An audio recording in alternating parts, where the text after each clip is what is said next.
Tady vy normálně vaříte, chlapci, jo? No. Jakou tady vaříte kuchyň, vole? Proste, kúkal som na Porajchách zas dakomu naklada, dostal som z toho hlad. A zatím to vypadá mezi půlky, ty vole, tak akorát, vole. Väčšinou mi varí Kevinova mamka. Teraz ale boli obaja v ťahu. Takže pizza. No v tom prehovoril osud. Naučte se vařit jako šéf. A ja som ho poslúchol. Teda snažil som sa. Bojoval som ďalej.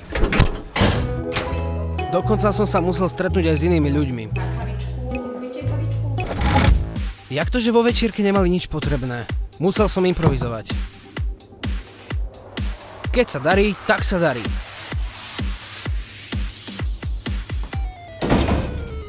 Cestou pre peniaze som zistil, že nemám rád výťahy.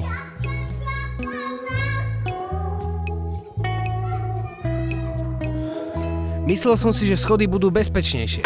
Fatálny omyl. Musel som použiť svoj uhybný manéver. Snažil som sa zapôsobiť na tú holku.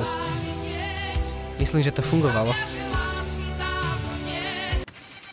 Bol to náročný deň, ale som proste dobrák od kosti. Varenie.